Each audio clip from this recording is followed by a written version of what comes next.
আমার এই মনেরও সেই কামনা সোনার মদিনায়, আমার এই মনেরও সেই কামনা সোনার মদিনা। মনের মাঝে আছো তুমি, মনের মাঝে আছো তুমি, কেন বোঝো না? আমার এই মনেরও সেই কামনা সোনার মদিনায়, আমার এই মনেরও সেই কামনা সোনার মদিনা। সবুজ গম্বুজের নিচে একটু দাঁড়াবো, আমার প্রিয় নবীজিকে সালাম জানাবো। সবুজ গম্বুজের নিচে একটু দাঁড়াবো, আমার প্রিয় নবীজিকে সালাম জানাবো। যার প্রেমে পাগল হয়ে, যার প্রেমে পাগল হয়ে ওলাম দিওয়ানা, আমার এই মনের সেই কামনা সোনার মদিনায়, আমার এই মনের সেই কামনা সোনার মদিনা। জান্নাতুল বাকিতে একটু দাঁড়াবো, জান্নাতুল বাকিতে একটু দাঁড়াবো, প্রাণের প্রিয় সাহাবীদের আমি দেখিব। যাদের কথা পড়লে মনে, যাদের কথা পড়লে মনে কান্না থামে না, আমার এই মনের সেই কামনা সোনার মদিনায়, আমার এই মনের সেই কামনা সোনার মদিনা।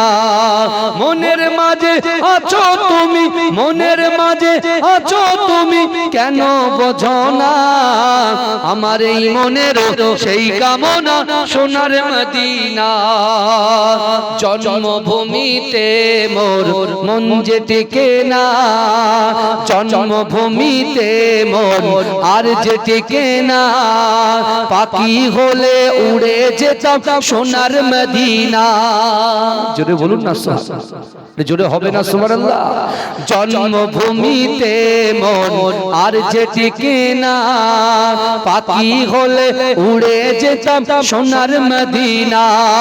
এই বাসনা কবুল করো, এই বাসনা কবুল করো ওগে রাব্বানা, আমার এই মনের সেই কামনা সোনার মদিনায়, আমার এই মনের সেই কামনা সোনার মদিনা। একা যাবে একা, কেউ তো সাথে যাবে না, কবর মাঝে থাকবে একা, সঙ্গী রবে না গো। কবর মাঝে থাকবে একা, সঙ্গী রবে না। কবর মাঝে আসবে রেখে তোমার চাঁদের সাদ মুখানা, আপন আপন ভাবো যাদের, আপন আপন ভাবো যাদের, কেউ তো আপন হবে না, কবর মাঝে থাকবে একা, সঙ্গী রবে না গো। কবর মাঝে থাকবে একা, সঙ্গী রবে না। এসেছো একা যাবে একা, সঙ্গে কেহ যাবে না, কবর মাঝে থাকবে একা, সঙ্গী রবে না গো। কবর মাঝে থাকবে একা, সঙ্গী রবে না। সাথে যাবে আমল নামা, আর তো কিছুই রবে না, গহীন করে যেতে হবে, গহীন করে যেতে হবে, ওটাই আসল ঠিকানা। কবর মাঝে থাকবে একা, সঙ্গী রবে না গো। কবর মাঝে থাকবে একা, সঙ্গী রবে না। এসেছো একা যাবে একা, সঙ্গে কেহ যাবে না, কবর মাঝে থাকবে একা, সঙ্গী রবে না গো। কবর মাঝে থাকবে একা, সঙ্গী রবে না। করিবে সওয়াল মুনকার নাকির, জবাব যখন পারবে না মাটি তোমার দেবে পিছে মাটি তোমার দেবে পিছে ছাড় যে তুমি পাবে না কবর মাঝে থাকবে একা সঙ্গী রবে না গো কবর মাঝে থাকবে একা সঙ্গী রবে না আল্লাহ তাই তো নাকি কথা বলে আমি সেই ভাই সাহেবকে বলি বুঝতে পেরেছে আমি তাকে বলি শোনে আপনার কথা আপনি আপনার পকেটে রেখে দেন কারণ এই বিশ্বের জমিনে যত কান্ট্রি আছে যত দেশ আছে ওই দেশে যত মুসলমান আছে আর ওই মুসলমান যেখানে আছে সেখানে পবিত্র আল কোরআন আছে ওই কোরআনগুলো যদি পুরো পশ্চিম বাংলা নয় অল ওভার ওয়ার্ল্ড থেকে যদি কোরআনটাও তুলে নেওয়া হয় আল্লাহ তার বান্দা এবং বান্দীদের অন্তরের ভিতরে এত শক্তি দিয়েছে ওই অন্তরের ভিতরে 6666টা আয়াত 114টা সূরা আমার আল্লাহ পাক তার বান্দা তার বান্দির কলবের মধ্যে আল্লাহ সেভ করে দিয়েছে জোরে বলুন দৈনন্দিন লাখো লাখো আলেম অর্থাৎ হাফেজে কোরআন আমার বোনেরা হ্যাঁ আমার ভাইয়েরা আল্লাহ তাদের দ্বারাই পবিত্র কোরআনটাকে মুখস্থ করিয়ে রাখছেন কথা ঠিক না ভুল এরকম অনেক মানুষ আছে এক জায়গায় বসে কিছুদিনের মধ্যে কোরআন লিখে ফেলবে সে ক্ষমতা আল্লাহ তার বান্দাকে দিয়ে রেখেছে জোরে জোরে হ্যাঁ কোরআন কি শুধু মুসলমানদের জন্য এই কথা বলে কই কোন মুসলমান তো বলে না কোরআন শুধু আমাদের জন্য কোরআন হচ্ছে পৃথিবীতে যত ধর্ম আছে সকল ধর্মের জন্য পবিত্র আল কোরআন জোরে বলে এজন্য বলবেন না আর সেই কোরআনের বিরুদ্ধে কথা বললে মানায় পিছনের ইতিহাসগুলো দেখেন না আজকে আমার আল্লাহ পাক রব্বুল আলামিন তার নবী মুস্তাফা জানে রহমান যখন আল্লাহ পাক আমার দয়ার নবীর উপরে কোরআন নাযিল করলেন সেই কোরআন দিয়ে যখন রাসূলুল্লাহ হারাম শরীফে তেলাওয়াত করতে শুরু করলেন মক্কার মানুষের তাকদীর জীবনটা আল্লাহ পাল্টে দিলেন জোরে বলুন এজন্য বলবেন পাল্টে যাদের হেদায়েত দেওয়ার আল্লাহ তাদেরকে হেদায়েত দিয়েছেন আর যাদেরকে জাহান্নামে পাঠানো আল্লাহ তাদেরকে জাহান্নামে পাঠিয়ে কথা ঠিক বলছি না ভুল বলছি কিন্তু আমার ভাই জানেরা এ নবী পাকের উম্মত উম্মতিরা এ নবী দেবানারা বিশ্ব নবী রাসূলুল্লাহ সাল্লাল্লাহু আলাইহি ওয়াসাল্লাম সাহাবাদেরকে নিয়ে যখন এই কোরআনের আয়াত তেলাওয়াত করলেন ও যুবকেরা আল্লাহ রাসূলের সামনে একজন যুবক সাহাবা অঝর নয়নে ঝরঝর করে কাঁদে আল্লাহ রাসূল জিজ্ঞাসা করে ও বাবা যুবক তুমি এমন করে কাঁদো কেন বলছি ইয়া রাসূলুল্লাহ হাবিবাল্লাহ না না না আমার বাপ মা ইন্তেকাল করেছে আল্লাহ আমাকে অর্থ দিয়েছে সম্পদ দিয়েছে ইজ্জত দিয়েছে সম্মান দিয়েছে কিন্তু না না না পিতা মাতাকে সঠিকভাবে টাইম দিতে পারতাম না পিতা মাতাকে খিদমত করতে পারতাম না হে যুবকেরা আল্লাহর রাসূল সাল্লাল্লাহু আলাইহি ওয়াসাল্লাম ওই সময় যুবকটাকে আমার দয়ার নবী কান্না দেখে ওই যুবকটাকে আল্লাহর রাসূল বললেন ও যুবক শোনো শোনো তুমি তোমার মা বাপের কথা মনে করেছো তুমি তোমার মা বাপের কথা আমি রাসূলুল্লাহকে বলছো কিন্তু না না না তোমার পিতা মাতার কথা শোনার সাথে সাথে আমি রাসূলুল্লাহ আমার পিতা মাতার কথা বড্ড মনে পড়ে যায় কে বলছে আল্লাহ রাসূল বলছে যে তুমি তোমার মা বাপের কথা বলছো তোমার মা বাপের কথা বলছো তোমার মা বাপের কথা শুনে আমি রাসূলুল্লাহ আমারও পিতা মাতার কথা মনে পড়ে যায় জোরে বলুন না সুবহানাল্লাহ আল্লাহ রাসূল সাহাবাদেরকে বুঝিয়ে দিলেন ও আমার সাহাবারা আল্লাহর কোরআন বলছে বান্দা ওয়াজাআত সাকরাতুল মাউত বিল হক মৃত্যু যন্ত্রণা সত্য মৃত্যু যন্ত্রণা সত্য ও যুবকেরা ও নবী পাকের উম্মত উম্মতিরা আল্লাহ রাসূল বললেন ও আমার সাহাবারা শোনো শোনো একটা মানুষ যখন ইন্তেকাল করে একটা মানুষ যখন মৃত্যুবরণ করে মৃত্যুবরণ করার সাথে সাথে তার লাশটাকে একটা তক্তার উপরে রাখা হয় একটা তক্তার উপরে রাখা হয় কাঠের গাড়ির উপরে রাখা হয় তাকে কাফন দাফন পরানো হয় কাফন পরিয়ে দিয়ে ওই লাশটাকে খাটিয়ার উপরে তুলে দেওয়া হয় ও যুবকেরা ও নবী পাকের উম্মত উম্মতিরা আল্লাহ রাসূল কাঁদতে কাঁদতে সাহাবাদেরকে বলতে লেগেছে, ও আমার সাহাবারা শোনো শোনো, ওই লাশটা যখন কবর পর্যন্ত যায়, ওই লাশটা যখন কবর পর্যন্ত যায়, ওই লাশের পিছন পিছন কবর পর্যন্ত তিনটে জিনিস যায়। ও যুবকেরা, ও আমার আম্মা জানো বোনেরা, একদিন এই পৃথিবী ছেড়ে আমরাও চলে যাব, আমাদেরকেও কাঠের গাড়িতে উঠতে হবে।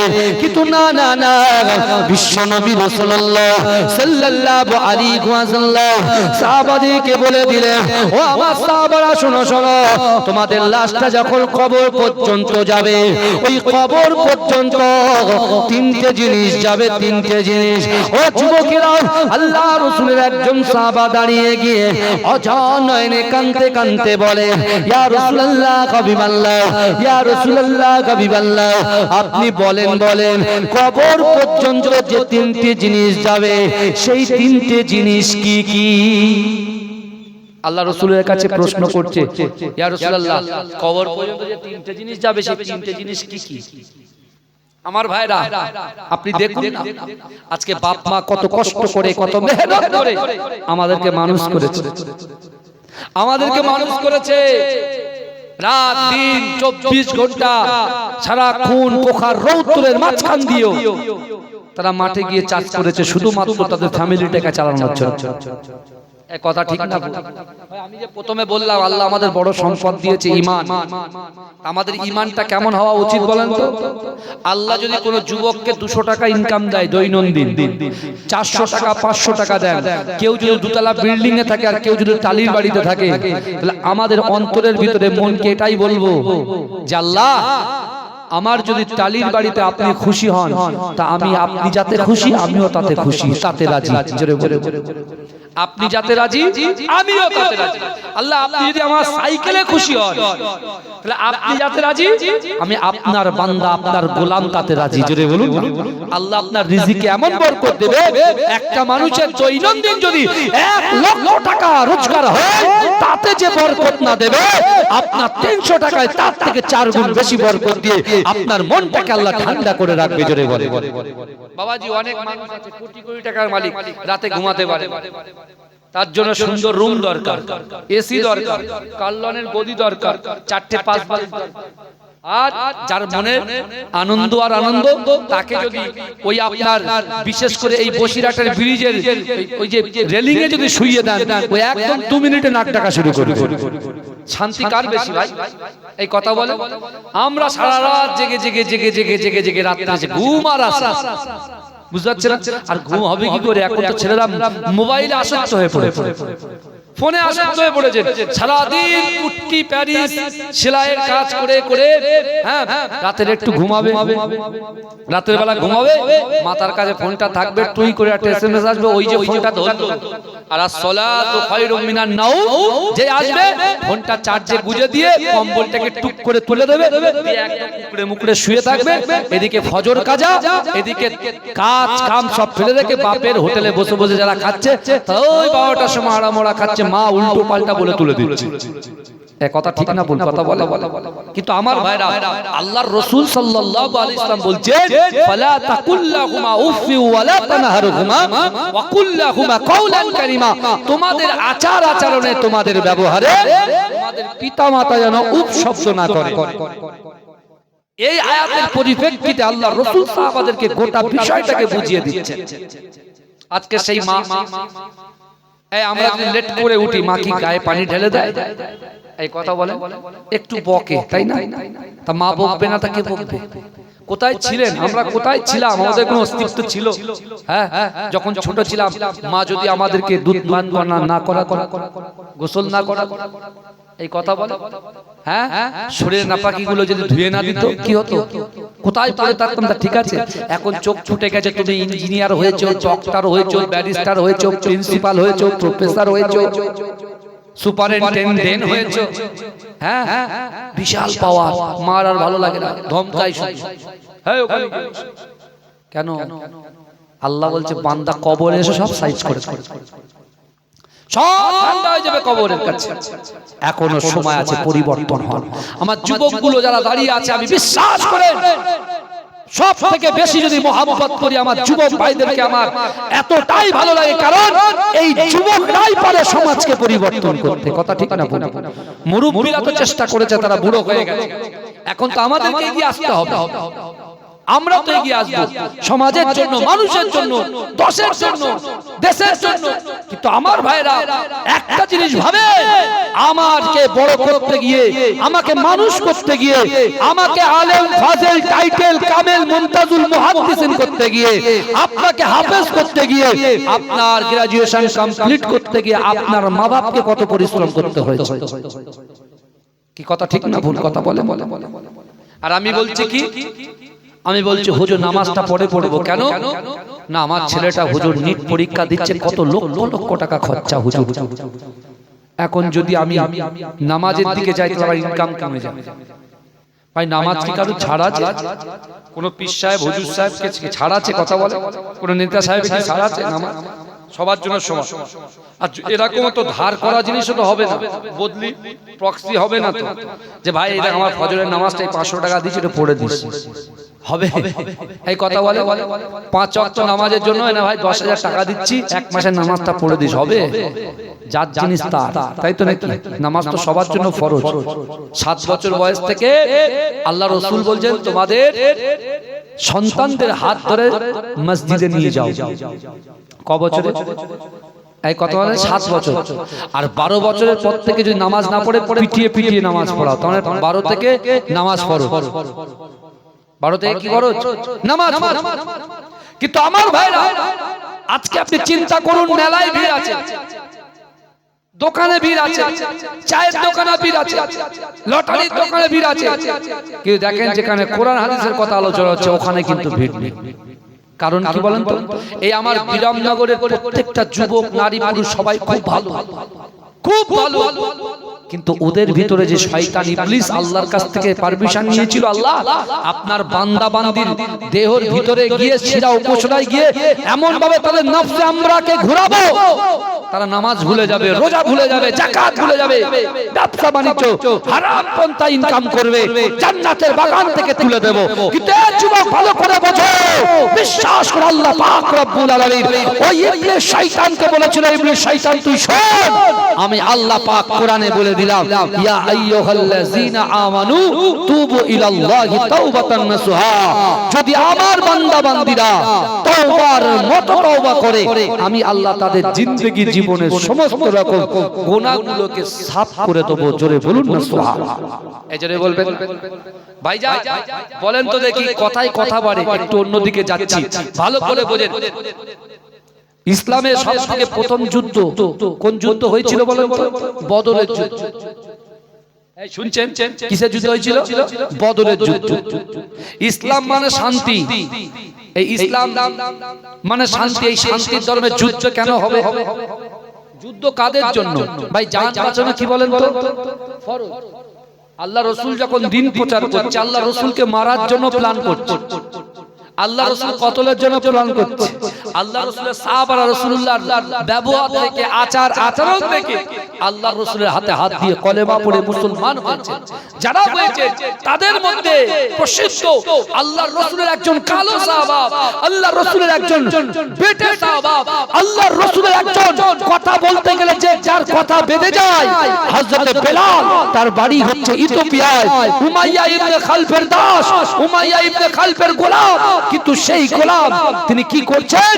বেলাল সে রাসূলকে চিনতো না, রাসূল বেলালকে চিনতো না, কিন্তু সেই বেলালের অন্তরের ভিতরে নিয়ত ছিল যে আল্লাহ জিন্দেগি জীবনে আমাকে উমাইয়া এত কষ্ট দেয়, আমাকে এত জলিল করে, অত্যাচার করে, লাঞ্ছিত করে, উৎপীড়ন করে, নিপীড়ন করে, আল্লাহ যদি আপনার সত্য ধর্ম অর্থাৎ কোন মহাপুরুষ মহামানব হযরত মুহাম্মদ মুস্তাফা সাল্লাল্লাহু আলাইহি ওয়াসাল্লামের সাথে যদি আমার সাক্ষাৎ হয়ে যায়, তাহলে আমি তার হাতে হাত দিয়ে কলেমা পড়ে মুসলমান হয়ে যাব। জোরে বলে এই জোরে বলবেন না?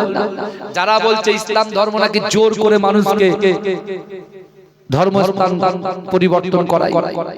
বুঝতে পারছেন না? ভালো করে শুনুন। আল্লাহর রাসূল আরেকজন সাহাবা ছিল, প্রসিদ্ধ সাহাবা, যিনি 250 বছর, কেউ বলছে 280 বছর, আর কেউ বলছে 250 বছর হায়াতে ছিলেন। তার নাম হচ্ছে হযরত সালমান ফারসি রাদিয়াল্লাহু তাআলা আনহু। জোরে বলুন না সুবহানাল্লাহ। তিনি তিনটে ধর্ম পরিবর্তন করেছেন। কটা ধর্ম? তিনটে ধর্ম পরিবর্তন করার পরে তিনি চিন্তা করছেন, একজন খ্রিস্টান পাদ্রী তাকে বলছে, তার কাছে গিয়ে বলছে, খ্রিস্টান পাদ্রীর কাছে গিয়ে আল্লাহর রাসূলের সাহাবা হযরতে সালমান ফারসি রাদিয়াল্লাহু তাআলা আনহু, তিনি সেই পাদ্রীর কাছে গিয়ে বলছে, আমার এই ধর্ম ভালো লাগে না, এইটা নিয়ে দুটো ধর্ম, তিনটে ধর্ম চেঞ্জ করলাম, আপনি এমন একটা ধর্মের কথা বলুন যে ধর্মেতে গেলে শান্তি আর শান্তি পাওয়া যায়। জোরে বলে। এমন একজন মহামানব, সত্যবাদী মানুষের আমার পরিচয় দিই, আমি সেখানে যেতে চাই। তখন তাকে ইশারা করে বলছে, একটু আমার কাছে বসো, কিন্তু আমি যে কথাগুলো বলবো এই কথাগুলো দ্বিতীয় ব্যক্তি তৃতীয় ব্যক্তি যেন কেউ না জানে, যদি জানে তাহলে আমাকে হত্যা করে দেওয়া হবে। এই বুঝতে পারছেন? মক্কার জমিনে অনেক যুবকরা রাসূলুল্লাহকে তার জীবনের থেকে বেশি ভালোবাসতো, কিন্তু আবু জেহেল আবু লাহাবের ভয়ে, আবু জেহেল আবু লাহাব এদের ভয়ে রাসূলুল্লাহর হাতে, রাসূলুল্লাহর কাছাকাছি যেতেন না, কিন্তু তারা রাসূলুল্লাহকে খুব মহব্বত ভালোবাসতো। কিন্তু আমার ভাইরা, রাসূলুল্লাহ আছেন মক্কাতে, আর বেলাল হুজুর আছেন মক্কাতে, কিন্তু সালমান ফারসি হুজুর আছেন কোথায়? রোম পারস্যে। তার বাড়ি হচ্ছে রোম পারস্যে বাড়ি। সেখান থেকে পাদ্রী বলছে, শোনো, তোমাকে কিন্তু এই রোম পারস্যে থাকলে হবে না, তোমাকে এখান থেকে দামেস্ক যেতে হবে। কোথায়? দামেস্ক একটা শহর আছে, যে শহরে মদিনা থেকে কিছু মানুষ এখানে বাণিজ্য করতে আসে। এখন তোমাকে রোম পারস্য থেকে দামেস্কে যেতে হবে, আর দামেস্কে গিয়ে ওই সকল খেজুরের বাগান, বড় বড় পাহাড়, সেখান থেকে অর্থাৎ আরব থেকে, মদিনা থেকে মানুষগুলো যারা ব্যবসা বাণিজ্য করতে আসে তাদের সঙ্গে তুমি যদি কন্টাক্ট করতে পারো তাহলে তুমি যেতে পারবে কোথায়? মদিনায়। আর মদিনায় একজন মহামানব আবির্ভাব হবে, যার নাম হবে হযরত মুহাম্মদ মুস্তাফা সাল্লাল্লাহু আলাইহি ওয়াসাল্লাম। জোরে বলে, জোরে বলবেন, চিৎকার দিয়ে বলেন না সুবহানাল্লাহ। আমি তোমাকে তিনটে পরীক্ষা করার কথা বলবো। তাকে কি পরীক্ষা করবে? এক, তুমি তাকে সৎকার মাল দেবে। কিসের মাল দেবে? সৎকা দেবে, দান করবে সৎকার মাল। তিনি কিন্তু সৎকার মালকে অ্যাকসেপ্ট করবেন না, গ্রহণ করবে না, ফিরত দেবে।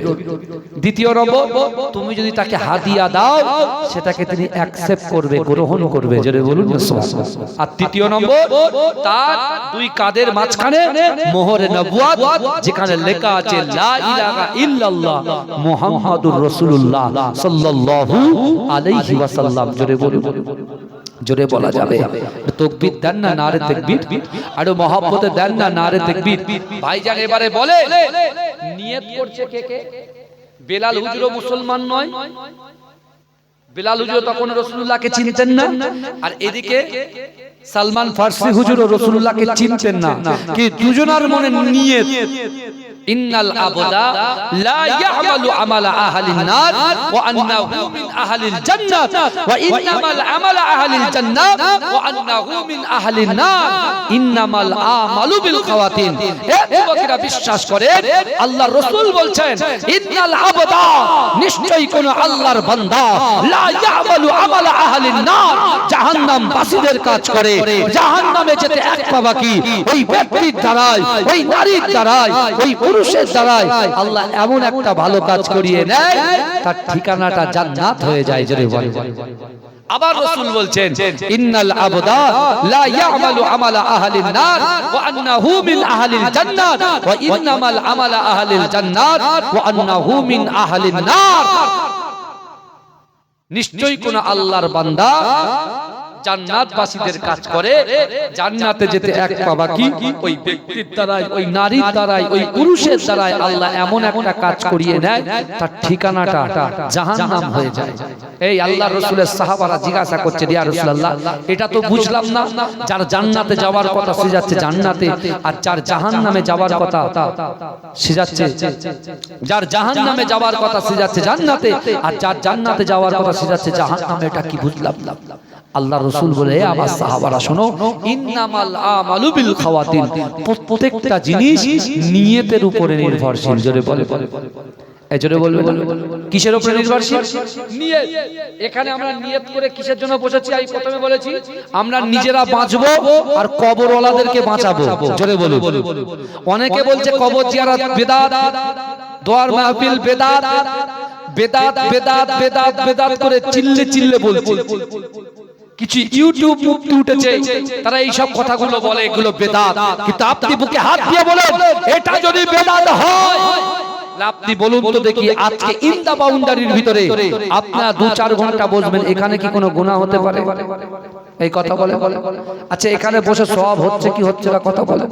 এখানে আমরা রাসূলুল্লাহর কথা শুনছি, কোরআনের কথা শুনছি, কিন্তু আল্লাহর কোরআন বলছে বান্দা ওয়ালিমান খাফা মাকাম রাব্বিহি জান্নাতা। আল্লাহ কোরআনে বলছেন ওয়ালিমান খাফা মাকাম রাব্বিহি জান্নাতা। আল্লাহ বলছে ও বান্দা কাল কিয়ামতের মাঠে, ভালো করে শুনেন, কাল কিয়ামতের মাঠে আমি আল্লাহর সামনে দাঁড়ানোকে যে ভয় করি, শুনছেন?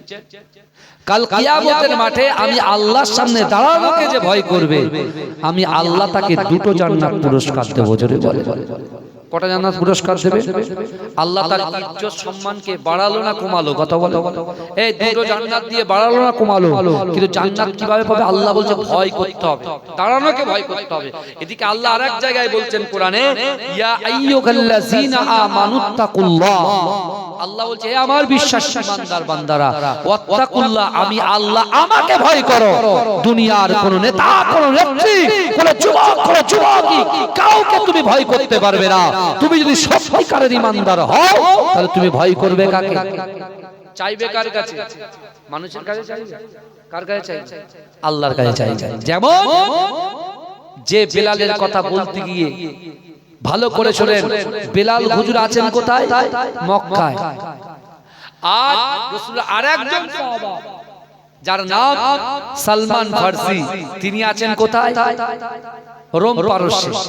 নিয়ত দুজনা করছে, একজন একজনের কাছে মার খাচ্ছে, উমাইয়া ইবনে খালদ তাকে অত্যাচার করছে, ঘর থেকে বারবার বাইরে বার করে দিয়েছে 3 দিন, খাওয়া না দাওয়া না পানি পর্যন্ত স্পর্শ করতে দেয় না, উত্তপ্ত বালির উপরে তাকে দাঁড় করিয়ে রেখেছে, তাকে ঘরে প্রবেশ করতে দেয় না, ঢুকতে দেয় না। এ যুবক বিশ্বাস করেন সেই বেলালকে আমার মুস্তাফা জানে রহমত আকায়ে মাওলা ওই রাস্তা দিয়ে একদিন হেঁটে হেঁটে যায়, দেখছে মক্কার যুবকেরা বেলাল কালো, বেলাল বেটে সেই হুজুরকে তারা তাচ্ছিল্য করে, তাকে দেখে থুতু ফেলে, তাকে দেখে হাসি ঠাট্টা করে। আল্লাহর রাসূল সহ্য করতে না পেরে টুক টুক করে বেলাল হুজুরের কাছে গেলেন। বেলাল রাসূলকে চেনেন না, রাসূল বেলালকে চেনেন না। এ যুবকেরা বিশ্বাস করো, হায়াতুন নবী, নূর নবী, ইমামুল হুদা, আকায়ে মাওলা মুস্তাফা জান রহমত কি করলেন? বেলাল হুজুরকে জিজ্ঞাসা করলেন, বাবা কি ব্যাপার? মক্কার যুবকরা তোমাকে দেখে তাচ্ছিল্য করে, ঠাট্টা করে কেন? বলছে আপনাকে দেখে মনে হচ্ছে আপনি একজন মহামানব, আপনার প্রতি আমার মনটা টানছে, আকর্ষণ করছে। জোরে বলে বলছে কি হয়েছে বলো? বলছে আজ 3 দিন ধরে একটা কাজ সম্পন্ন করতে অসম্পন্ন করে ফেলেছি, সম্পন্ন করতে পারিনি বলে আমার মালিক উমাইয়া আমাকে 3 দিন ধরে ঘরের বাইরে বার করে রেখেছে। 3 দিন ধরে খাওয়া নাই, একচুল পানি পর্যন্ত স্পর্শ করতে পারে না। ভাইজান আমরা ভাত খাবো না, যদি পানি খাই তাহলে বাঁচা যাবে কিছুদিন, তাই না? আর যদি টোটালটাই বন্ধ হয়ে যায় কি মানুষ দুর্বল হয়ে যাবে না? এই কথা বলে দুর্বল হবে কি হবে? আমার ভাই জানেরা, হে নবী পাকের উম্মত উম্মতিরা, হে নবী দেবানারা, বিশ্ব নবী রাসূলুল্লাহ সাল্লাল্লাহু আলাইহি ওয়াসাল্লাম বেলাল হুজুরের মুখ থেকে এই কথাটা শোনার সাথে সাথে আল্লাহ রাসূল বেলাল হুজুরের সঙ্গে আর কোনো বাক্য লাভ করলেন না। হে যুবকেরা, বিশ্ব নবী রাসূলুল্লাহ বেলাল হুজুরের থেকে নিজের বাড়ির দিকে এগিয়ে যেতে লাগলেন। ও যুবকেরা, পিছন থেকে হযরতে বেলাল মনে মনে চিন্তা করে, না না না, আপনিও তো দেখি মক্কার যুবকদের মতো, আপনি আমার কথাটা শুনলেন না।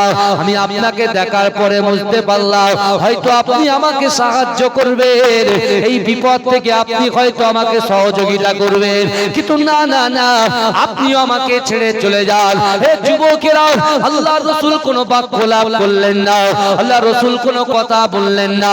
ও যুবকেরা, বিশ্ব নবী রাসূলুল্লাহ সাল্লাল্লাহু আলাইহি ওয়াসাল্লাম নিজের হুজরা মুবারাকে ঢুকলেন, নিজের বাড়ির মধ্যে প্রবেশ করলেন। ও যুবকেরা, আম্মা জান আয়েশা সিদ্দিকা রাদিয়াল্লাহু তাআলা আনহা আল্লাহর রাসূলকে দেখে অঝর নয়নে ঝরঝর করে কাঁদতে শুরু করলেন। আল্লাহর রাসূল বলছে, আয়েশা তুমি কাঁদো কেন? বলছে, না না না, 3 দিন ধরে আপনি কিছু খান না, 3 দিন ধরে কিছু খান না, না না না, এই মাত্র আপনার একজন আশিক 1 গ্লাস দুধ কিছু খাজুর এনে আমার হাতে দিয়ে আপনাকে খাওয়ানোর জন্য, দুধটা পান করানোর জন্য বলেছে। আল্লাহ রাসূল বলছে, ও আয়েশা তুমি বলো, মক্কার জমিনে একজন গোলামকে, একজন দাসকে উমাইয়া ঘরের বাইরে 3 দিন আটকে রেখেছে, 3 দিন ঘরের বাইরে বার করে রেখেছে, তাকে উত্তপ্ত বালির উপরে দাঁড় করিয়ে রেখেছে, তাকে কোনো খাওয়া দেয় না, পানি পর্যন্ত স্পষ্ট করতে দেয় না। ও আয়েশা তুমি বলো, আমার উম্মত না খেতে পেয়ে থাকবে, আমি রাসূলুল্লাহ কি সহ্য করতে পারবো? ও যুবকেরা, আম্মা জান আয়েশা বলে, ইয়া রাসূলুল্লাহ, হাবিবাল্লাহ, যে ব্যক্তিটা আপনার মহব্বতে দিয়ে গেছে সে বলেছে আল্লাহর রাসূল যেন একটু পান করেন। ওই সময় বিশ্ব নবী রাসূলুল্লাহ সাল্লাল্লাহু আলাইহি ওয়াসাল্লাম আম্মা জান আয়েশা সিদ্দিকা রাদিয়াল্লাহু তাআলা আনহার কাছ থেকে 1 গ্লাস দুধ আর খাজুরটা নিয়ে আমার রাসূলুল্লাহ ওই উত্তপ্ত গরমের মধ্যে দিয়ে হেঁটে হেঁটে হেঁটে হেঁটে বেলাল হুজুরের কাছে গিয়ে নিজে হাতে বেলালকে দুধটা পান করিয়ে দিলেন।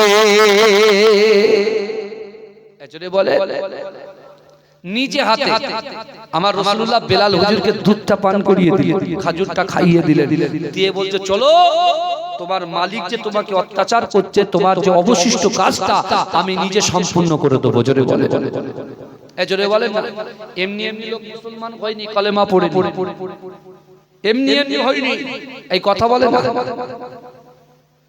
বাচ্চা যখন নিজের মায়ের পেট থেকে দুনিয়াতে আসে, সে তখন বোঝে না সে কোন ধর্মে যাবে, তাকে যে ধর্মের দিকে ইঙ্গিত করা হয় সে সেই ধর্মের দিকে যায়। বুঝতে পেরেছেন? আল্লাহ তার বান্দাকে নিষ্পাপ বানিয়ে দুনিয়াতে প্রেরণ করেন। জোরে বলুন, জোরে বলবেন না সুবহানাল্লাহ। কিন্তু আমাদের ভয় কই? আল্লাহ যেখানে বলছেন কাল কিয়ামতের মাঠে আমি আল্লাহর সামনে দাঁড়ানোকে ভয় করতে হবে। ভাই নামাজ পড়িনি, আল্লাহর সামনে দাঁড়াতে হবে কি হবে না? মা বাপকে কষ্ট দিই, আল্লাহর সামনে দাঁড়াতে হবে কি হবে না?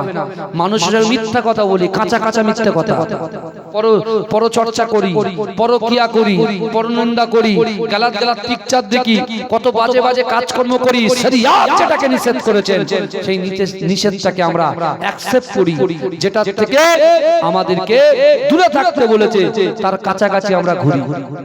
তাহলে এই কাজগুলো করলে, জেনা করলে, চোখের জেনা, হাতের জেনা, অন্তরের জেনা, পাজের শোধ যদি আপনি করেন, আল্লাহর সামনে আপনার দাঁড়াতে হবে তো? প্রশ্ন জবাব দিতে পারবেন? আল্লাহ প্রথমে জিজ্ঞাসা করবে, যুবক তোকে তো আমি আল্লাহ 50 বছর হায়াত দিয়েছি, তুই এই 50 বছর হায়াতের জিন্দেগিতে কি করেছিস? কি করেছিস? আমরা তখন মিথ্যা কথা বলতে হ্যাবিট হয়ে গেছে। মুখ যখন মিথ্যা কথা বলবে তখন পা বলবে, আল্লাহ আমি যাব না, আমাকে জোর করে জেনার জায়গায় টেনে নিয়ে গেছে। হাত বলছে আল্লাহ আমি যাব না, যেটা আপনি আমাকে সৃষ্টি করেছেন তার কাছে পাঠিয়ে, আমি অনেকবার তাকে বাধা দিয়েছি কিন্তু আল্লাহ শোনেনি, ও বাজে জায়গায় গিয়েছে। আপনার অঙ্গ প্রত্যঙ্গ যে মাটির বুকের উপরে বসে আছেন এরাও আল্লাহর কাছে আপনার বিরুদ্ধে নালিশ করতে শুরু করবে, তখন আপনি কোথায় যাবেন? কে বাঁচাবে? এখন যদি আমাকে কেউ আটকায়, আমি একটা ফোন করব, প্রশাসন চলে আসবে, বুঝাচ্ছে না? আমি একটা ফোন করব, এদিক সেদিক থেকে আমার যারা ভালোবাসে তারা চলে আসবে। আসবে কি আসবে না? এই কথা বলে এক্ষুনি সোশ্যাল মিডিয়া হয় যে রাকিবুল্লাহকে আটকে রেখেছে, কথার কথা। লোক একটা হলেও তো একজন আসবে। আরে ভালোবাসার মানুষ আছে তো। বিরামনগরে আজকে 4 বছর আমাকে ডাকছে কেন? নিশ্চয়ই ভালোবাসার মানুষ আছে।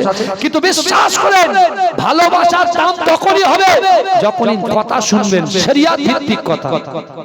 শরিয়তের বাইরে কোনো কথা হলে শুনবেন না। আপনি ওখান থেকে আমাকে বলেন হুজুর আপনি নেমে যান, কিন্তু যুবক তুমি একবার ভাবো, আল্লাহ পাক তোমার বিবেক দিয়েছে, বুদ্ধি দিয়েছে, তুমি যে এক ওয়াক্ত করে নামাজ কাজা করছো, তুমি যে আজকে পাওয়ার দেখাচ্ছ, মাসেল পাওয়ার দেখাচ্ছ, তুমি যে আজকে নিজেকে বিশাল বড় মনে করছো, একদিন কিন্তু তোমার মাটির সাথে মিশে যেতে হবে। এই কথা ঠিক না ভুল কথা বলে বেলাল হুজুর তখন মুসলমানরা রাসূলকে চেনেই না, আল্লাহ রাসূল চলো তোমার অবশিষ্ট কাজটাকে আমি সম্পূর্ণ করব। বেলাল হুজুর হাত ধরে রাসূলের ঘরের মধ্যে প্রবেশ করালেন। এই শুনছেন? ঘরে প্রবেশ দেখেন, গিয়ে রাসূলুল্লাহ নিজের চাদর মোবারকটা বিছিয়ে দিলেন, নিজের চাদর বিছিয়ে দিলেন। চাদরটা যখন বিছিয়ে দিলেন, বেলাল হুজুর ইতস্তত বোধ করছে, ভয় পাচ্ছে যে একটা আজনবী ব্যক্তি এইভাবে আমাকে সাহায্য করছে। অথচ যখন তিনি আমার থেকে কথা না বলে বেরিয়ে যাচ্ছিলেন, আমি তো কত কুরুচিকর মন্তব্য করে ফেলেছি মনের ভিতর থেকে, শর্মিন্দা হয়ে যায়। ওই না ভাইজান, পিছনে কাউকে সমালোচনা করতে দেই, যা করবেন সামনাসামনি বলবেন, একদম কাটছাট কথা যা বলবেন সামনে বলবেন, পিছনে কোনো কথা আলোচনা করবেন না। যুবক তুমি পিছনে যদি কোনো কথা আলোচনা করো, তুমি যদি ইবাদত বান্দিগি করো ওই নেকিটা সে পাবে, আর সে যখন কোনো গুনার কাজ করবে সেটা ব্যাক হয়ে তোমার অ্যাকাউন্টে ঢুকবে। বুঝতে পেরেছেন? ওই যে দেখতে পাচ্ছেন না, যারা বোঝে তারা কিন্তু কোনো প্রতিবাদে জানে চুপচাপ থাকে। বুঝতে পারছেন যে বলছে বলুন, কিন্তু ভাই যাই আমি এ প্রতিবাদ আলাদা প্রতিবাদ। এখন যে এসআইআর চলছে, বুঝতে পারছেন না, মুসলমানদের বাংলাদেশে পাঠানোর জন্য যে চক্রান্তটা চলছে, আপনি কি মনে করছেন আমরা কিছু বুঝি না? মাথায় টুপি পরে আছি বলে সবসময় আমাদের টুপি পরাবে না, এই কথা বলে আমরা ভয় করি নাকি কাউকে? আপনারা ভয় করেন, আমার যুবকগুলো হয়তো নামাজ পড়ে না, কিন্তু ওদের কলিজার ভিতরে রাসূলুল্লাহর মহব্বত আছে না নাই?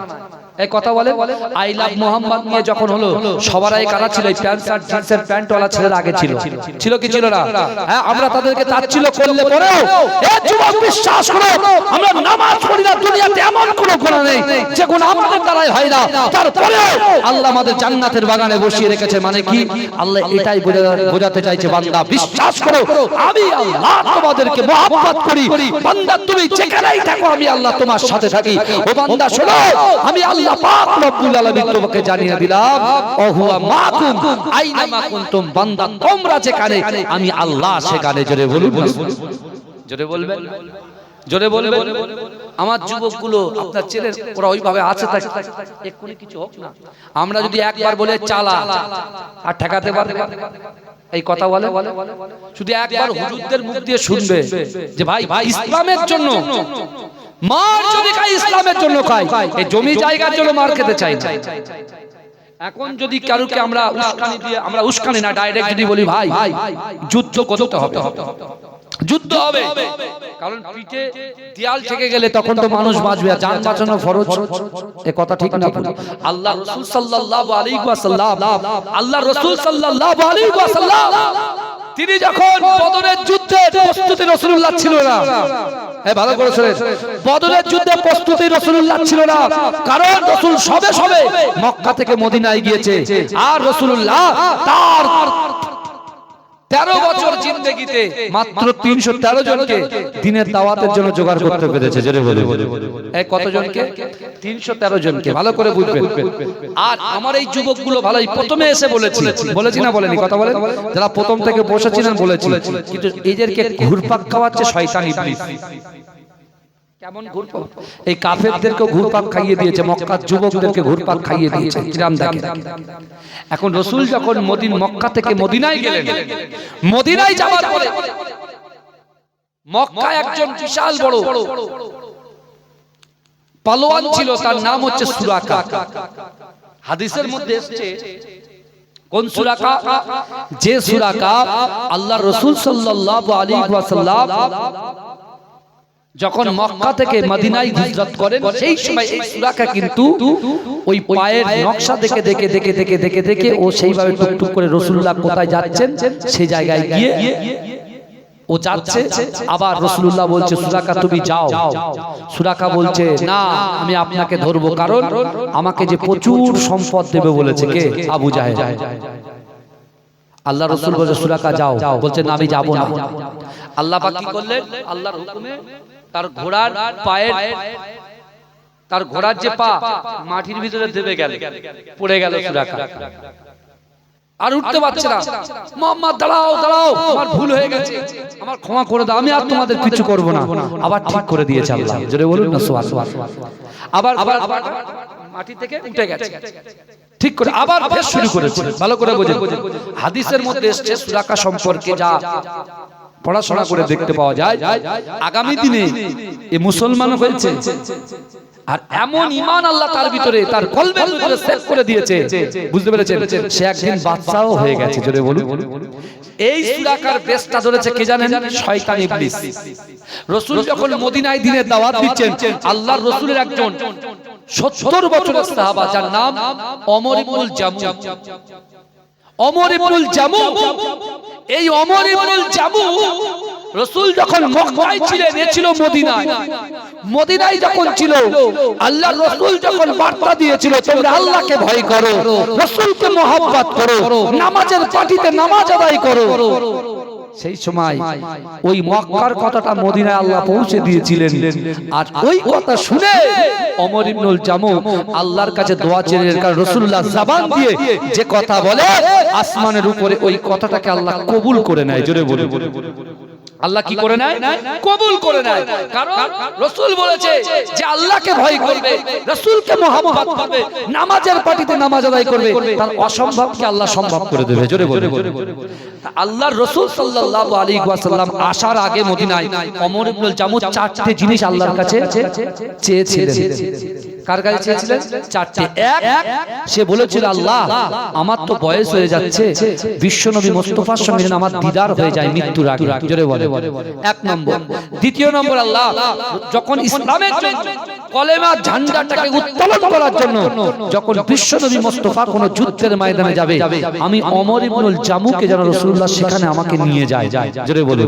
তৃতীয় নম্বর, আমি যখন ওই যুদ্ধের ময়দানে যাব, সেখানে যেন আমি কাফেরদেরকে জাহান্নামে পাঠিয়ে আমি নিজে যেন শহীদ হয়ে যাই। জোরে বলে। আর চতুর্থ নম্বর, আল্লাহ আমি লাশ যখন মদিনা থেকে যে যুদ্ধের ময়দানে যাবে, আমার লাশটা যেন মদিনায় না ফেরে। জোরে বলে। এই শুনছেন, এরা কোন যদি একটা একটা সাহাবার নাম ধরে ধরে নিয়ে আসি, আপনি কল্পনা করতে পারবেন না। আর এখন আমাদেরকে বলছে আমাদের বাপ ইন্ডিয়ান, মা ইন্ডিয়ান, বাপের বাপ দাদু ইন্ডিয়ান, তার বাপ পরদাদু ইন্ডিয়ান। আমার দাদা ভাই মাজিরাটি পীর সাহেব 104 বছর বেঁচে ছিলেন, তার বাপ জালালি হুজুর 104 বছর বেঁচে ছিলেন। এখন 208 বছরের কাগজ আমাদের কাছে আছে। কথার কথা বলছি, বুঝতে পেরেছেন? কারণ পিছনে 67 থেকে আরো পিছনে চলে যান, বুঝতে পারছেন? তা এখনো কি আমাদের পরিচয় দিতে হবে যে আমরা ভারতবর্ষের নাগরিক? এই কথা বলেন। আমার এই বাপগুলো আজকে দেখলাম, বুঝতে পেরেছেন? আজকে যারা সেলফে, যারা আপনার ফর্ম ফিল আপ করে এনিমিনেশন ফর্ম সেলফে যারা করেছে, 2002 সালে যারা ভোটার ছিল, তাদের দেখছে আজ থেকে কাগজ আসছে। কিসের জন্য আসছে? আপনার আব্বাজানের সঙ্গে আপনার 2002 সালে আপনার আগে আব্বুজনের নামের সাথে এখন 2026 সালে মিসম্যাচ হচ্ছে না, মিলছে না, ভুল। তার কারণ লজিক্যাল ডিসক্রিপেন্সি। কি হবে উপায়? ভাইজান, এই স্কুলের জন্য আমার এই বাপেরা ওখানে যাবে, কি এলো যা ইচ্ছা, কখনো নোটবন্দিতে দাঁড় করিয়ে দিচ্ছে, কখনো এই করছে কখনো সেই করছে, দুদিন পরে বলবে বউ থাকবে না, স্বামী থাকবে, বউ আলাদা করে দেবে। এরকম যদি বলে দেয় কি হবে ভাই? এই কথা বলে। কিন্তু এখন কথা হলো ভাইজান, আমাদের কিন্তু সজাগ হতে হবে। এই বিশ্বাস করেন, ইসলামের জন্য কোন পার্টির রং দেখা যাবে না, পরিষ্কার কথা। কারণ এখানে আমরা বসেছি মানে আমরা কোনো প্রচার নয়, আমরা কিন্তু নামাজের পার্টিটা করি। ভালো করে বুঝবেন, নামাজের পার্টিটা করি। যে নামাজের পার্টিতে তোমার জিন্দেগি জীবনে যে অসম্পূর্ণ কাজগুলো আজও তুমি নিয়ত করেছো, এখনো পর্যন্ত তুমি পূর্ণ করতে পারোনি, তুমি নামাজের পার্টিতে চলে এসো, আল্লাহ তোমার অসম্পূর্ণ কাজগুলোকে পূর্ণ করে দেবে। জোরে বলে। এ কথা ঠিক বলছি না ভুল বলছি? কথা বলে। আমি আপনাদেরকে বলবো, একজন পীরের আওলাদ হিসেবে বলবো, মুজাদ্দেদ জামানের তালা হুজুর পীর খলিফার আওলাদ হিসেবে বলবো, আপনাদের যাদের নোটিশ এসেছে, নোটিশ এসআইআর এর নোটিশ যারা এসেছেন, আপনারা কিন্তু যাবেন, কাগজ দেখাবেন। বুঝতে পেরেছেন কি বলেছি? কাগজ দেখাবেন, রাগ করে ঝগড়া করে ঝামেলা করে বসে থাকবেন না। কিন্তু হ্যাঁ, হয়তো 100 টাকা 200 টাকা 300 টাকা খরচা হবে, যে যেখানে ডাক দেবে, যে যেখানে সভা করবে, বুঝতে পারছেন না? মানুষের পক্ষে এসআইআর এর বিপক্ষে এত মানুষের হ্যারাসমেন্ট কেন? আপনারা 2002 সালে যাদের নাম থাকবে তাদের বিষয়ে আপনারা বলেছিলেন, এখন তার উল্টো করছেন। হ্যাঁ, ইলেকশন কমিশনের কথার সাথে দাম মিলছে না, তার বিরুদ্ধে যেখানে আপনার আলোচনা সভা হবে, প্রতিবাদ সভা হবে, আপনারা কিন্তু সেখানে যাবেন, 100% যাবেন, কিচ্ছু দেখবে না, চলে যাবে। কিন্তু ভাইজান, এই যে ঠান্ডা মাথায় এরা অনেক প্ল্যানে রয়েছে যে মুসলমানরা ঝামেলা করবে, কাজ বন্ধ করে দেবার হবে না, সব ডিভোটার হয়ে যাবে, আর ভোটই দিতে পারবে না। বুঝতে পারছেন? ওই জন্য বলছি, মাথা ঠান্ডা করে, মাথা ঠান্ডা রেখে যে নোটিশগুলো এসছে বিএলওকে একটু হেল্প করে, আর বিএলও আপনাকে হেল্প করবে। কি করবে বাচ্চা?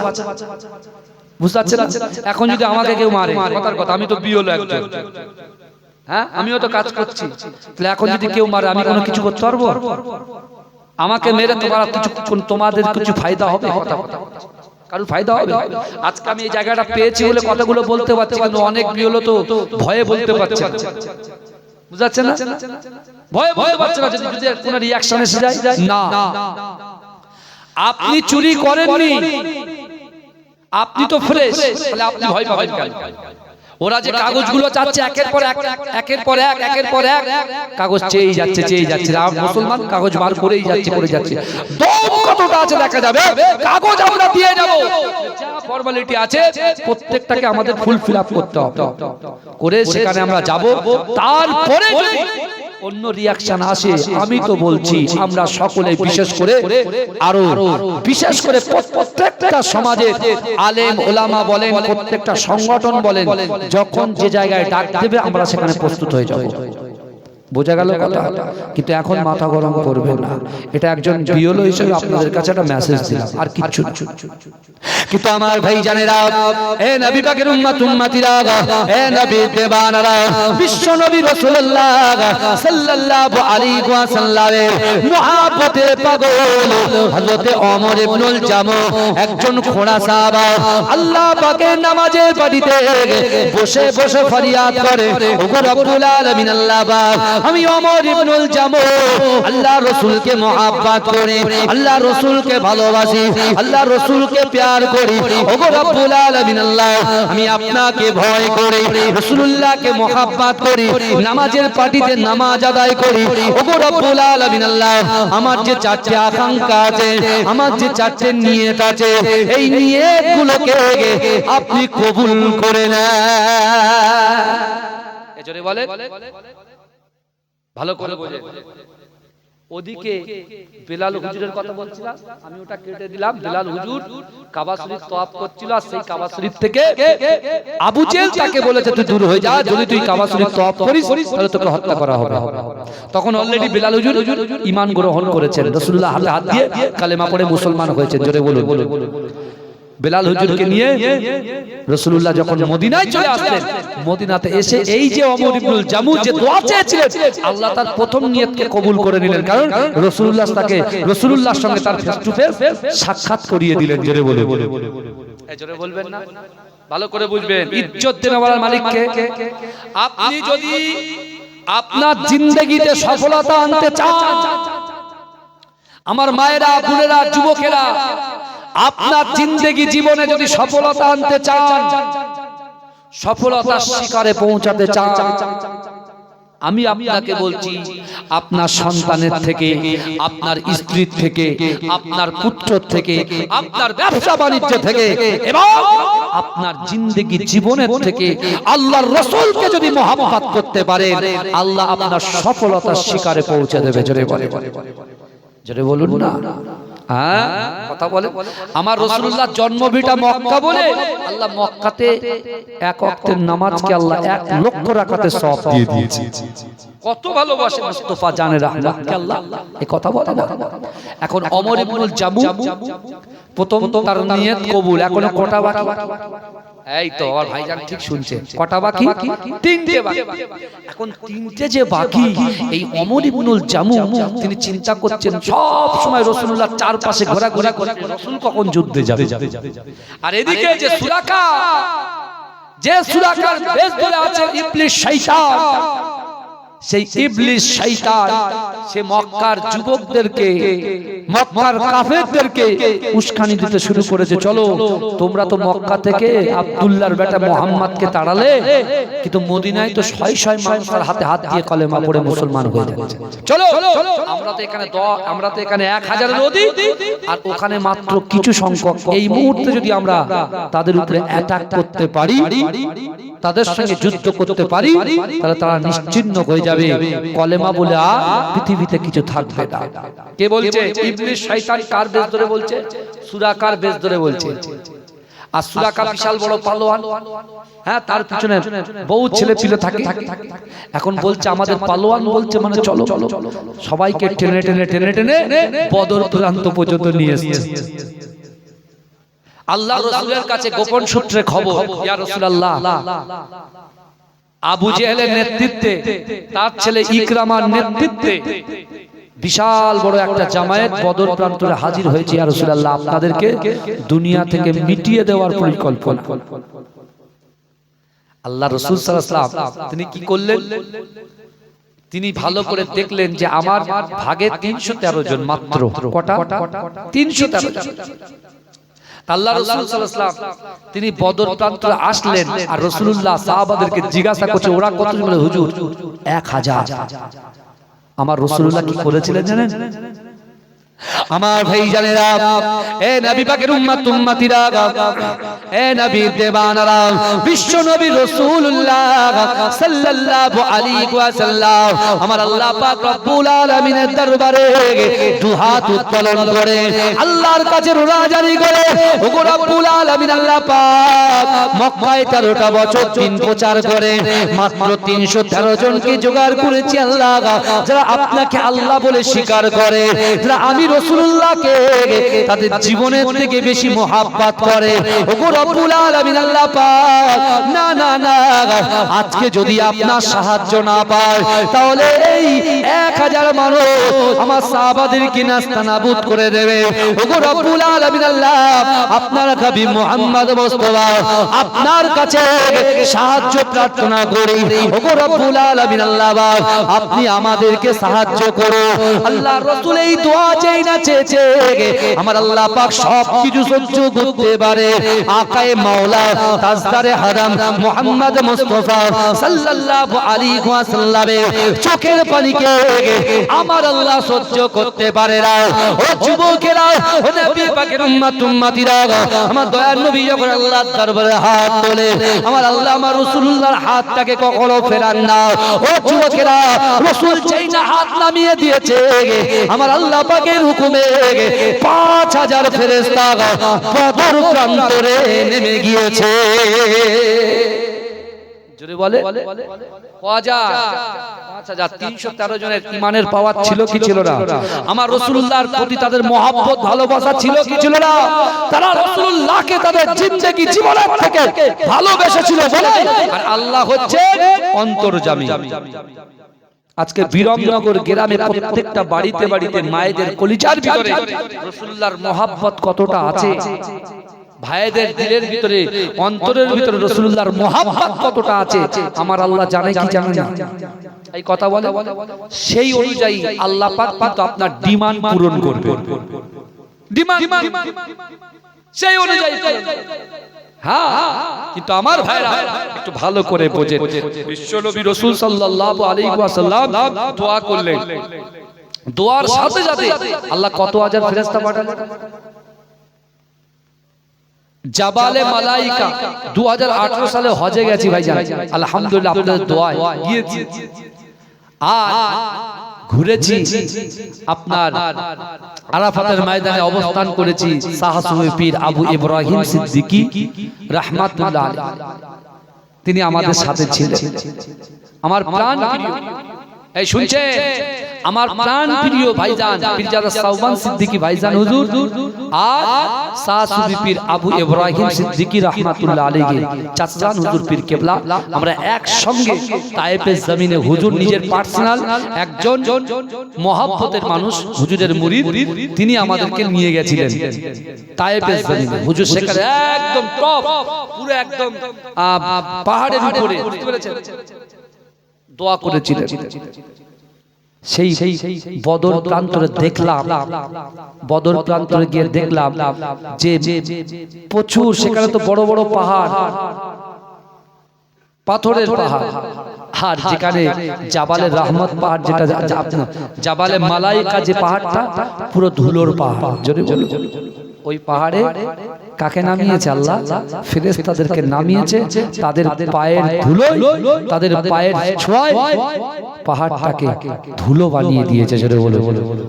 আচ্ছা, ইবলিস তো পুরো দেখতে পাচ্ছে, সব ও দেখতে পাচ্ছে, ফেরেশতারা বড় বড় ফেরেশতা নামছে, আর পারবে? ও তখন সুরাকার ভেস থেকে আউট, বলে শিগগিরই পালা, তোরা যদি এখন এখানে থাকিস একটাকেও জ্যান্ত আর ফিরবি না বাড়ি। আবার এর ভিতরে আবু জেহেল বড় নেতা, তার ছেলে ইকরামা, সে এখন ঠিক করেছে আমার বাপ হচ্ছে বড় সেনাপতি, আমার বাপের কাছে আমি বড় হওয়ার জন্য, তার নামটা নেওয়ার জন্য আমি প্রথমে কি করব, প্রথম কাজ হচ্ছে মোহাম্মদ মুস্তাফার গানটা আমি আমার বাপের কাছে আনবো। জোরে বলুন নাউজুবিল্লাহ। আল্লাহ বলছে, আবু জেহেল রে, তোরা দুনিয়ার জমিনের উপরে আসমানের নিচে আমার রাসূলুল্লাহকে মারার প্ল্যান করিস, আর আমি আল্লাহ আমার রাসূলুল্লাহকে আসমানের উপরে বাঁচানোর প্ল্যান করি। জোরে বলে, জোরে বলবেন, চিৎকার দিয়ে বলবেন। কিন্তু আমার ভাই জানেরা, হে নবী পাকের উম্মত উম্মতিরা, হে নবী দেওয়ানারা, আল্লাহর রাসূল যখন বদর প্রান্তরে আসবে, এই ওমর ইবনুল জামু একদিন সকালবেলা সুবে সাদেকের সময় ফজরের নামাজটা আদায় করে আল্লাহর রাসূলের দিকে তাকিয়ে তাকিয়ে কাঁদে। ও যুবকেরা, বিশ্ব নবী রাসূলুল্লাহ সাল্লাল্লাহু আলাইহি ওয়াসাল্লাম ওমর ইবনুল জামুকে বলল, ও বাবা ওমর ইবনুল জামু, তুমি এমন করে ক্রন্দন করো গেল, ইয়া রাসূলুল্লাহ, হাবিবাল্লাহ, আমার তো বয়স হয়ে গেছে, আমার তো 4টে নিয়ত ছিল, একটা নিয়তকে আল্লাহ পূরণ করেছে, এখনো 3টে নিয়ত বাকি আছে। ইয়া রাসূলুল্লাহ, হাবিবাল্লাহ, আমি আল্লাহকে ভয় করি, রাসূলুল্লাহ আপনাকে আমার জীবনের থেকে মহব্বত করি, নামাজের পাটিতে নামাজ আদায় করি। ইয়া রাসূলুল্লাহ, হাবিবাল্লাহ, না না না, আপনি যে বদরের যুদ্ধে যাবেন, ওই বদরের যুদ্ধে আমি ওমর ইবনুল জামু আমাকে সঙ্গে করে নিয়ে যেতে হবে। আল্লাহর রাসূল বলেছিলেন, ও বাবা ওমর ইবনুল জামু, তোমার শরীরটা অসুস্থ, তুমি খোড়া মানুষ, না না না, কাফেররা কখনো কারোর বন্ধু হতে পারে না, না না না, যারা তোমাকে আঘাত করবে, শেষ করবে, হত্যা করে দেবে, তোমার শরীর অসুস্থ, তুমি কিভাবে লড়াই করবে? না না না, আমি রাসূলুল্লাহ তোমাকে বারণ করলাম, তুমি বাড়িতে থাকো, তুমি মসজিদে নববী শরীফে থাকো। হে যুবকেরা, আল্লাহর রাসূল নিষেধ করাতে ওমর ইবনুল জামু সোজা মসজিদে নববী শরীফে আল্লাহ পাক রব্বুল আলামিনের দরবারে দুহাত উত্তোলন করে ফুপিয়ে কাঁদে। ওগো রব্বুল আলামিন আল্লাহ পাক, আমি ওমর ইবনুল জামুকে আল্লাহর রাসূল যুদ্ধের ময়দানে পারমিশন দেননি, তাতে আমার কোনো কষ্ট নাই, তাতে আমার কোনো বেজার নাই। ওগো রব্বুল আলামিন আল্লাহ পাক, আমি চাই আমার দয়ার নবী বদর প্রান্তরে যুদ্ধে জয় করে আসে, কিন্তু না না না, ওগো রব্বুল আলামিন আল্লাহ আপনি কবুল করেননি বলে আল্লাহর রাসূল আমাকে নিয়ে যায়নি। কিন্তু না না না, আল্লাহর রাসূল বদরের যুদ্ধে উত্তীর্ণ হওয়ার পরে আল্লাহর রাসূল পরে যে যুদ্ধে যাবে সেই যুদ্ধেই যেন আমার রাসূলুল্লাহ আমি ওমর ইবনুল জামু আমাকে সঙ্গে করে নিয়ে যায়। জোরে বলেন, কি চিন্তা দেখ। আর আমরা যদি বলে ওখানে যেও না, ও আমার ভালোবাসে, আমি বলছি লটারি কাটি যেও না, দৌড় হুজুর ভালো না, যা আজ থেকে হুজুরের সাথে কোনো সম্পর্ক, এই ভালোবাসার কোনো দাম আছে? এই কথা বলেন। আরে ভালো তো বাসবো, আল্লাহকে খুশি করার জন্য তোমাকে ভালোবাসবো। আপনি আমাকে ভালোবাসবেন আল্লাহকে খুশি করার জন্যই তো আপনি আমাকে ভালোবাসবেন। সব কিছুর ভিতরে কার ভালোবাসা থাকতে হবে? আল্লাহর ভালোবাসা থাকতে হবে। চিন্তা এটা দরুদ শরীফ পড়েন, আল্লাহুম্মা সাল্লি আলা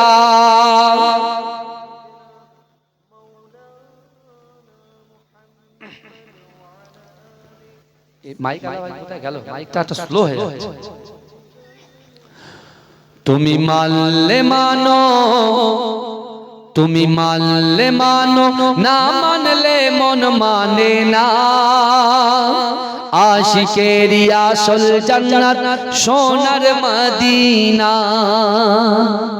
জোরে বলবেন না। আমার যুবক ভাইদের কি ডাক, যে জায়গায় দাঁড়িয়ে আছো ওখানে থাকো, আর যদি একটু ভালো লাগে একটু বসবে, কিছু 2-5 মিনিট আসবে আমার সোনার ভাইরা। সেই জায়গায় দাঁড়িয়ে আছেন, একটু আসেন, জান্নাতের হাওয়াটা একটু গায়ে লাগিয়ে যান, একটু আসবেন পিছন থেকে, একটুখানি বসেন। আমার ভাইদেরকে বলছি, ওই যে দাঁড়িয়ে আছেন ডান দিকে, আসেন, ইনশাআল্লাহ হয়ে যাবে। আসেন না, আসেন না, একটু বসেন, আপনার ভাই বলছে আসেন। তুমি মানলে মানো, তুমি মানলে মানো, না মানলে মন মানে না। আশিকেরি আসল জান্নাত সোনার মদিনা। সামনে আমার দিকে যেটা আছে ওটা বাড়ান। তুমি মানলে মানো, তুমি মানলে মানো, না মানলে মন মানে না। আশিকেরি আসল জান্নাত সোনার মদিনা। আশিক হৃদয়ে যত ইশকেরি জ্বালা দূর করিতে পারে ওই মদিনাওয়ালা। মদিনা মদিনা করে হয়ে চাই ফানা। আশিকেরি আসল জান্নাত সোনার মদিনা। তুমি মানলে মানো, তুমি মানলে মানো, না মানলে মন মানে না। আশিকেরি আসল জান্নাত সোনার মদিনা। এক সময় ছিল মদিনা অলক্ষণের ভূমি। নবীর ছোঁয়ায় হলো আরশের চেয়েও দামি। এক সময় ছিল মদিনা অলক্ষণের ভূমি। নবীর ছোঁয়ায় হলো আরশের চেয়েও দামি। নবী যে তাই আছেন শুয়ে জান্নাতেরই টুকরা বলে করলেন ঘোষণা। আশিকেরি আসল জান্নাত সোনার মদিনা। তুমি মানলে মানো, তুমি মানলে মানো, না মানলে মন মানে না। আশিকেরি আসল জান্নাত সোনার মদিনা। আল্লাহুম্মা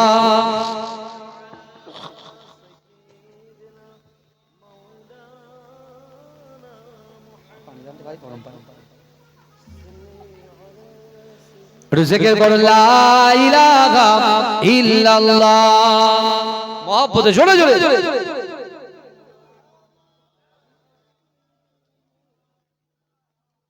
জিকির করে লা ইলাহা ইল্লাল্লাহ, লা ইলাহা ইল্লাল্লাহ।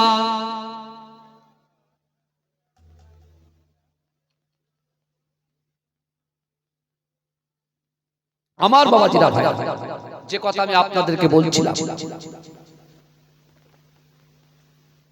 আজকে আপনি একবার চিন্তা করুন, একটু ভাবুন যে আল্লাহর রাসূল সাল্লাল্লাহু আলাইহি ওয়াসাল্লামকে যদি জীবনের থেকে বেশি ভালোবাসতে পারি, কেউ আমাদের কাছে আসুক না আসুক, আমার রাসূলুল্লাহ এখান থেকে ৪৫০০ কিলোমিটার দূরে আমার রাসূলুল্লাহ সবুজ গম্বুজের নিচে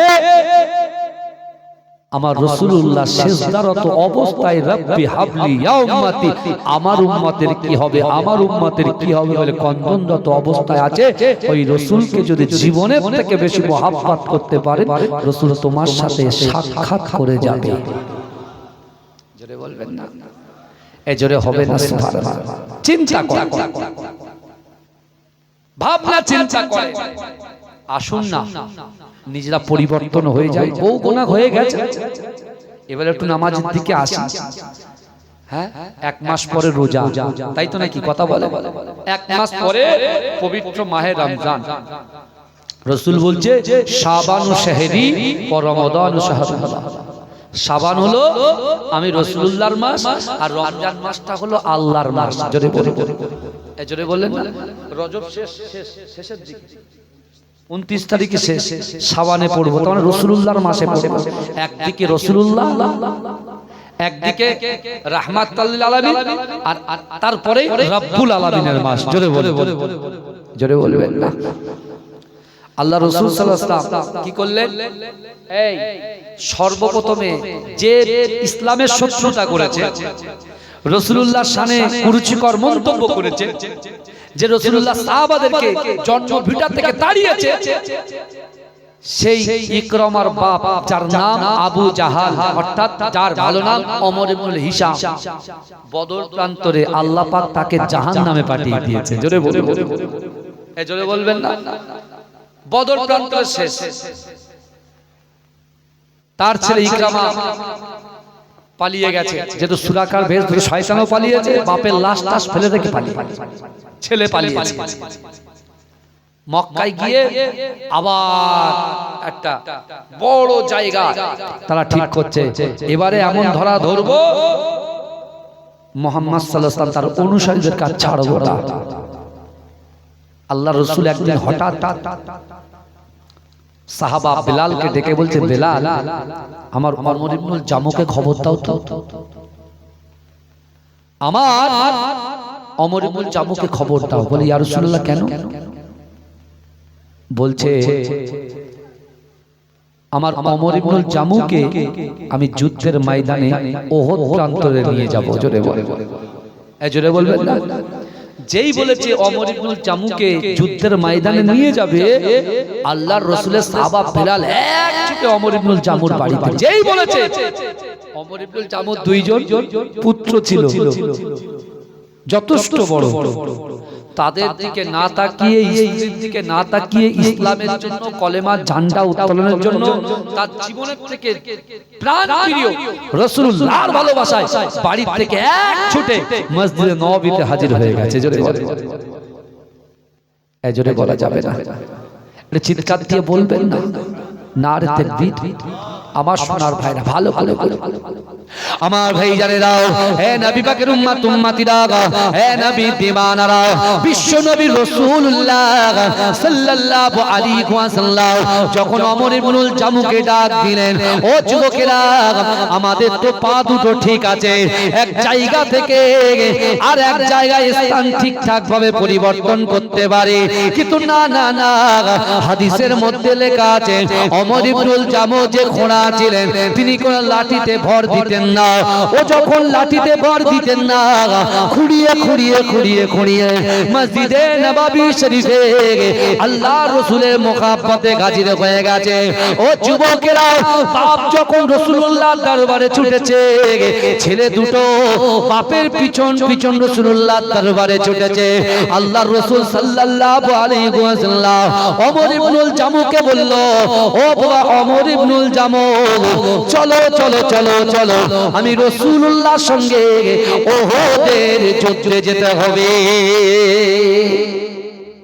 বাপ চলে আসছে বলে ছেলেও চলে আসছে কিন্তু রাসূলুল্লাহর কাছে এই বাপ আর ছেলের কোনো পরিচয় দিচ্ছে না বাপ বলছে না যে এটা আমার দুই ছেলে আর ছেলেও বলছে না ওটা আমার বাপ কারণ আল্লাহ রাসূলকে বলছি ইয়া রাসূলুল্লাহ শুনেন আমরাও দুই ভাই আপনার সঙ্গে যুদ্ধে যেতে চাই জোরে বলুন এই জোরে বলবেন এসআইআর নিয়ে যখন হচ্ছে ভাই এখন মুসলমানদেরকে তাড়ানোর চেষ্টা করে তা আমাদের কি ছেড়ে দেবো এই কথা বলে আমরা তো ভারতবাসী তো এই আমার রাসূল তো বলেছেন দেশকে ভালোবাসা ঈমানের অঙ্গ জোরে বলে এই রাসূল বলেননি দেশকে ভালোবাসা কিসের অঙ্গ ঈমানের অঙ্গ ভারতবর্ষের দিকে যদি অন্য কোন দেশ তাকায় আঙুল তুলে তাকায় আমরা এই ভারতবর্ষের জমিনে জাতি ধর্ম বর্ণ নির্বিশেষে সকলে কাঁধে কাঁধ মিলিয়ে সেই ভ্রান্তের বিরুদ্ধে আমরা রুখে দাঁড়াতে পারি কি পারি কথা বলে আমার ভারতবর্ষে আমরা বলি একদিনতে দুইটি কুসুম হিন্দু মুসলমান আর এখন মুসলমান হিন্দুদের ঝামেলা লাগিয়ে দিচ্ছে কিছু নেতা বুঝতে পারছেন ভাইজান আপনি নেতার কথা শুনবেন না কোরআনের কথা শুনবেন আগে বলেন কার কথা শুনবেন আল্লাহ ইজ্জত দিয়েছে গো আপনাদের আল্লাহ সম্মান দিয়েছে আপনাদের এই যে টোটো চালায় টোটো যে হকারি করে এই শুনছেন যে টোটো চালায় যে হকারি করে যে ব্যবসা করে খায় হালাল রুজি ইনকাম করে খায় আল্লাহ তাদেরকে ইজ্জত দিয়েছে সম্মান দিয়েছে জোরে বলে যে বড় বড় বিল্ডিং এ থাকে যার কাছে বাড়ি নাই চাটাই উপরে শুয়ে থাকে মাথার উপরে ছাদ নাই টালির নিচে থাকে আল্লাহ তাদেরকে ইজ্জত সম্মান দিয়েছে কেন আল্লাহ কোরআনে বলছেন বান্দা ওয়ালাকাদ কাররামনা বানি আদম আমি আল্লাহ পাক রব্বুল আলামিন বানি আদম সন্তানকে ইজ্জত দিয়েছি সম্মান দিয়েছি জোরে বলবেন ভাইজান আপনারা কি চুপচাপ আছেন কেন তাকবীর হবে না নারে তাকবীর আচ্ছা আমি কি আপনাদেরকে খুশি করতে এসেছি বা আপনারা কি আমাকে খুশি করতে এসেছেন আমরা উভয় কিন্তু আল্লাহকে খুশি করতে এসেছি তাহলে তাকবীর দেন নারে তাকবীর আরে জোরে দেন এই কারা কারা রাসূলুল্লাহকে ভালোবাসেন একটু বলেন তো এই কারা কারা রাসূলুল্লাহকে ভালোবাসে একটু বলেন আল্লাহ এই পিছনের ভাইরা ভালোবাসে না পিছনের ভাইরা ভালোবাসে না নাকি হ্যাঁ এটা তাকবীর দাঁড়িয়ে যান নারে তাকবীর নারে তাকবীর ভাইজান হুজুর কিবলা পীর সাহেব হুজুর কিবলা নারে তাকবীর প্রতাপপুর